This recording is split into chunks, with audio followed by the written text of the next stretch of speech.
Yes. Okay, so can you also see my slides? All good, he should be able to hear you. The slides are just coming. They've all loaded this time. Okay. He's not going to share his camera. And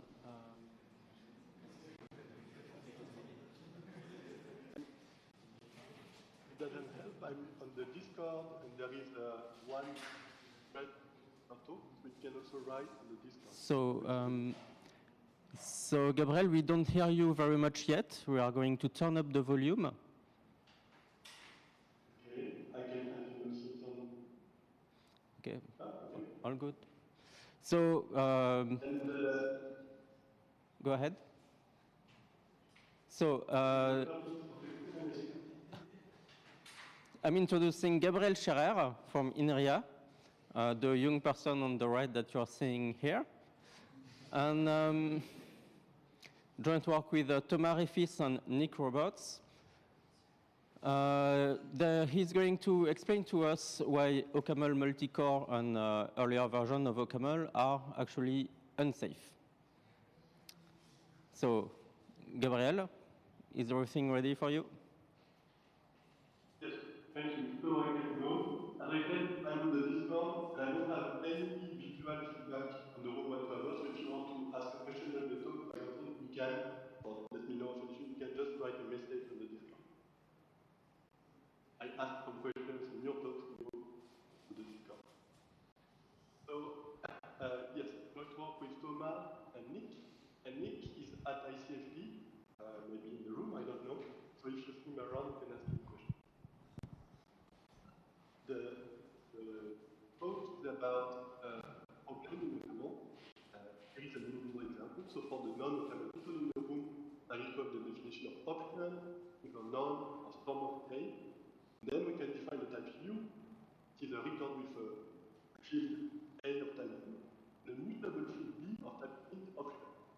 Now, if you are an SML person, a mutable field option by just the B of ref, and the same thing, the same issue.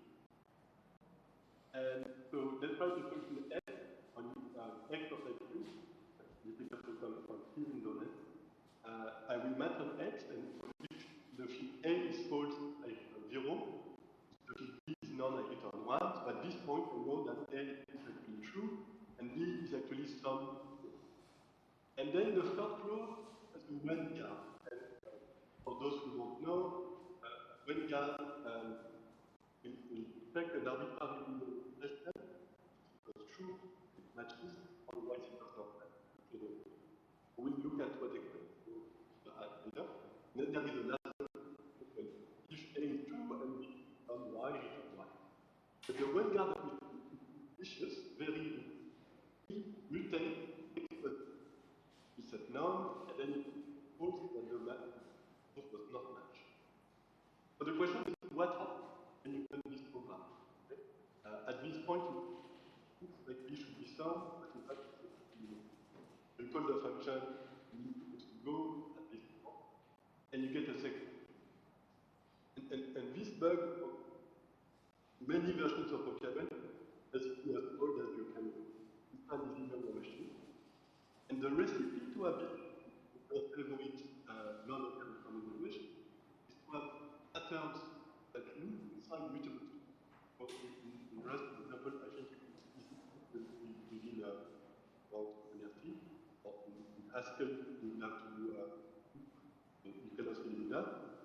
The ability to currently, so you could say, well, this is just when guards are bad, but you can also have function with, for example, allocation, to have to pattern matching, or databases, if you have a parallel language allows that. So there could be another thread modifying X at the same time. And you need an optimized. In this talk, I'm going to report the automata or back-to-place approach to profiling pattern matching, describe the optimization in the OCaml compiler, and how we relax them Okay, so pattern matching in the interface, it's convenient to think of a quick value ML24 you must have n value at the same time, which shows us n patterns. How do you compile that away? Well, the naive idea to pick one column, so let's say the first one, the variable L here, and turn it into a list analysis on the head of L. So I will generate, let's say, a split function, let's say, well, if L is the empty list, then I will simplify all my clauses with information. So I can drop the first column and have two of them. And if L is actually a non-empty list, and simplify further because two of the clauses of the rows are incompatible because they are expecting a two, so I have only one clause. As you can see, the clause are duplicated with this compilation strategy, and then the recursively find the matrix, and you may have other applications. So this is exponential and it's time.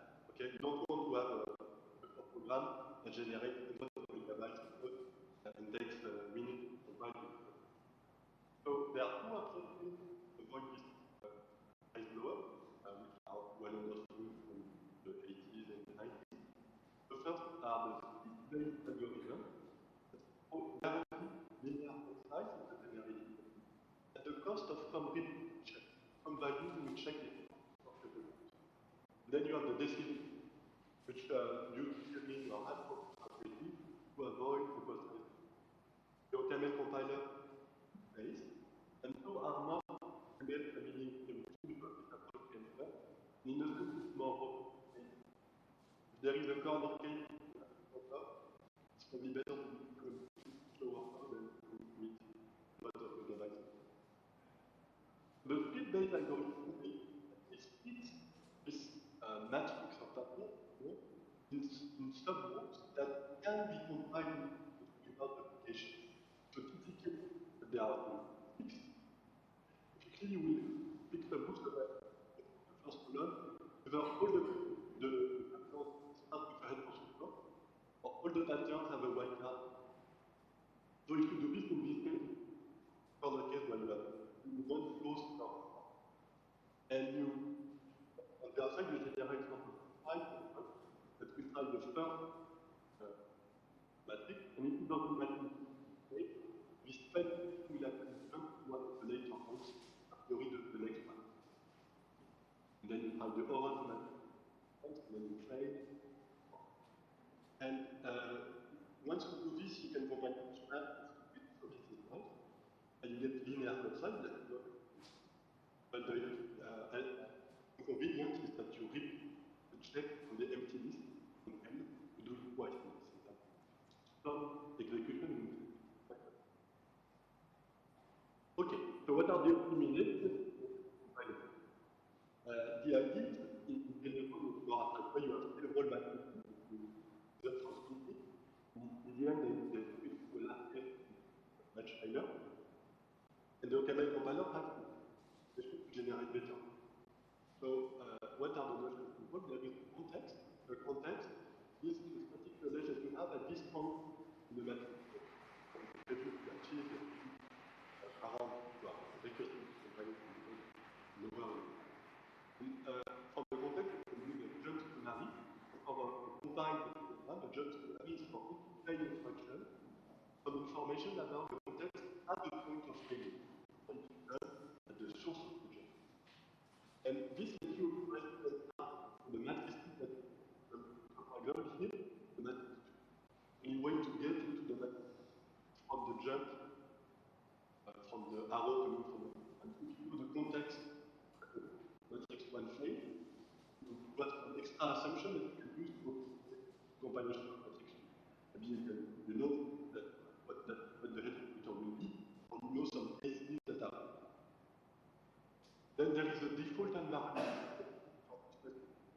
What are the clauses that it contains? So if you know from the context that you have an empty list, and the next matrix does not actually map to the list, you can skip this matrix and just even the next one, which is what happened in this example, if you jump from one.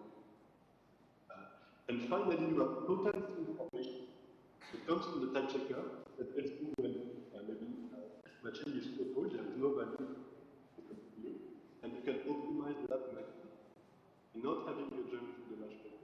Having said that, to summarize, the compilation function, totality information from the context, deep environment, the context, the current production of the code, the truth matrix, the type, and it returns the compiled matrix, and a summary about all the different states. And you can see if you start at the beginning, you have no context information, you populate the default not the source code.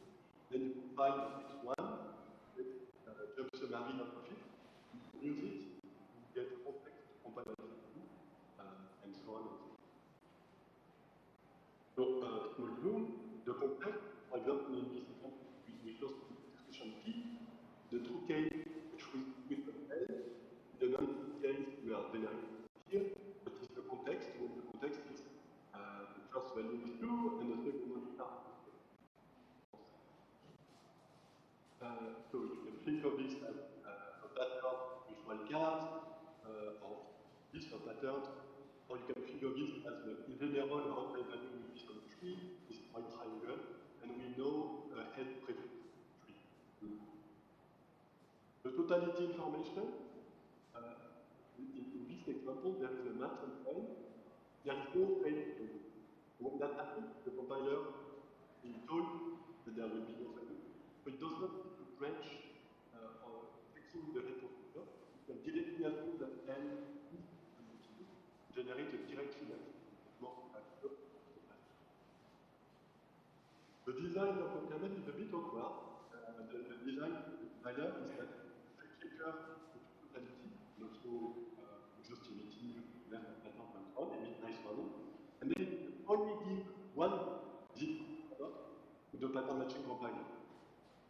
Instead of having the pattern matching compiler check information as and at the beginning, people were very happy with this couple design, but as we added more features in our environment and JSPs, it becoming a bit unpleasant. It should be better of the pattern matching compiler with type information.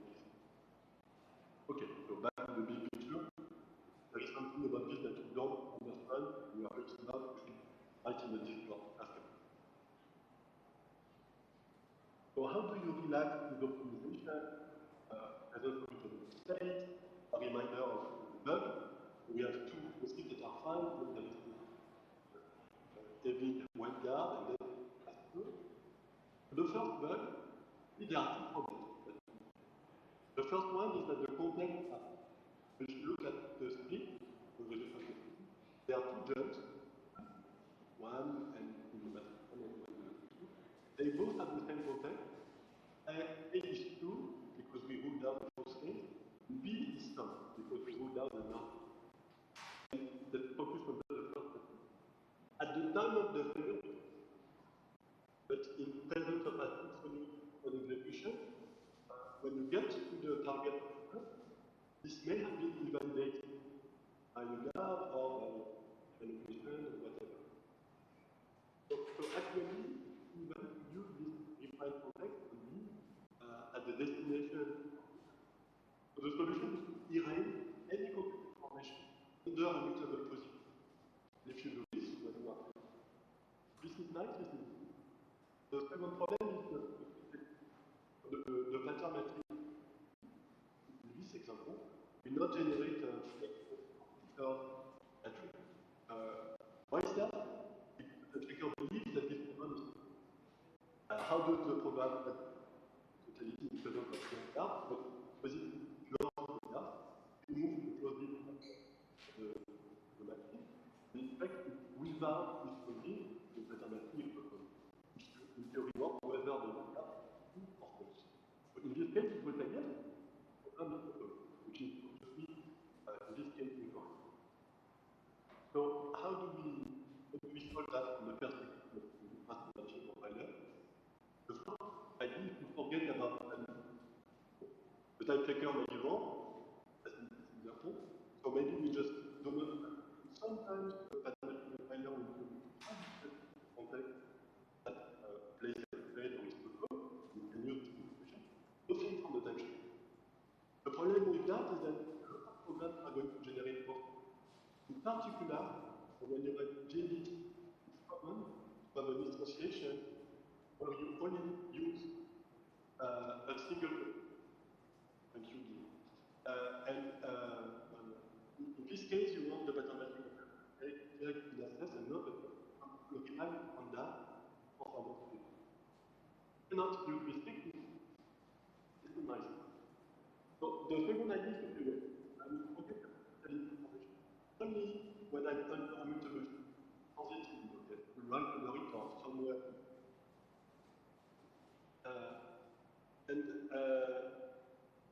The refine this idea again, the first step, which is the temporal produce, where we keep track of whether the submachine we compile is the first one, or is one that follows from the value.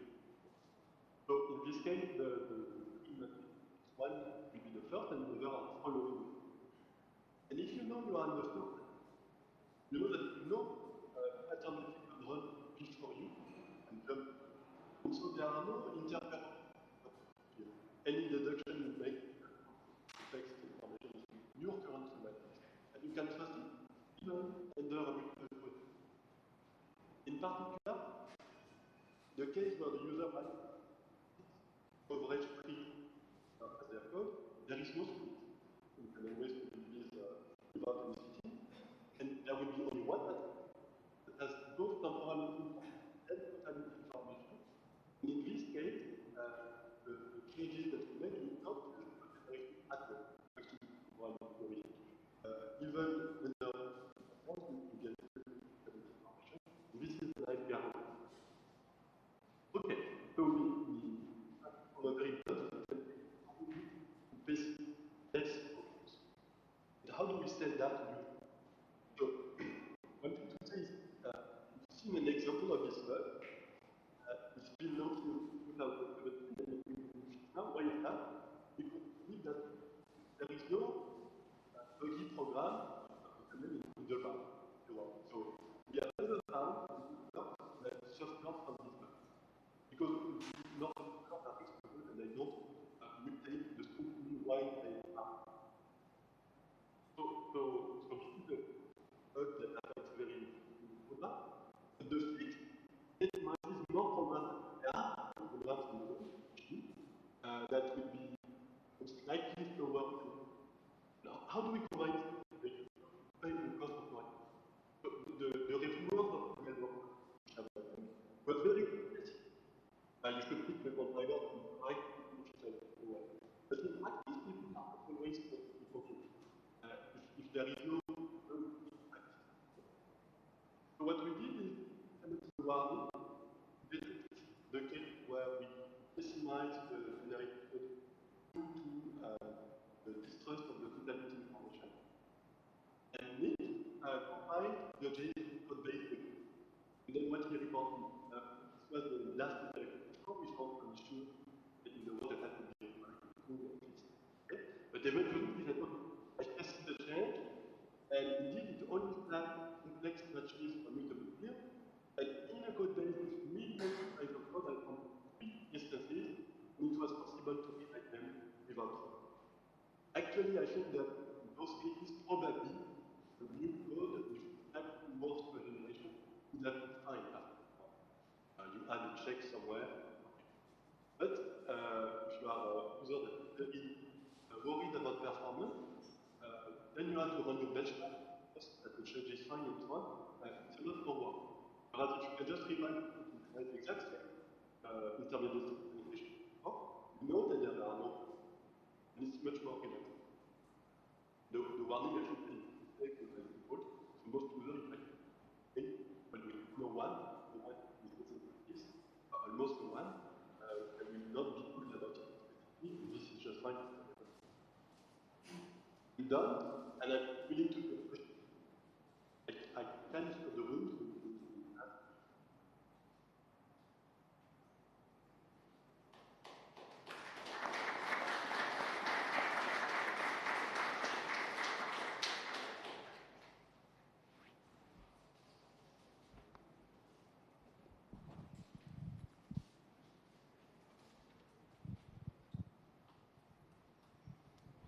Thanks for the talk, Benoît Montagu. If I remember correctly, there's a similar bug that involves what is called lazy patterns in OCaml.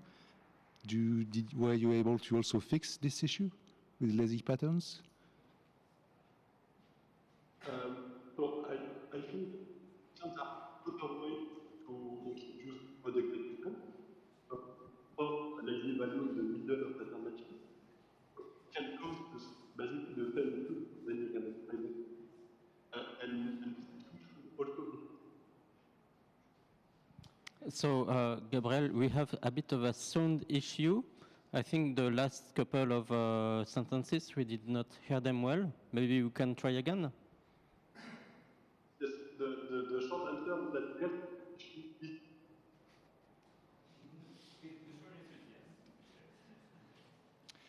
Okay, I guess your answer was mostly yes, so thanks. Okay, so I'm sorry, Gabriel, for the sound issue. So I'll try just another question. I was wondering whether, so did multicore introduce new difficulties for this problem? New possibilities of unsound pattern matching compilations?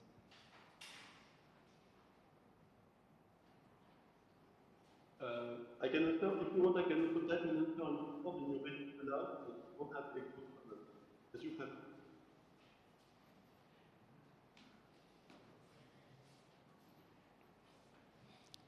Do you want to try to answer for him?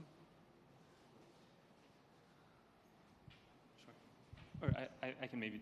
I think Gabriel was having some sound issues, so we weren't able to hear his full answer to the last two questions. But I reviewed his code, so I can say a few things, or at least a short or incomplete summary. The first question was about lazy patterns, whether the same unsoundness issue is also fixed for them. The short answer is yes.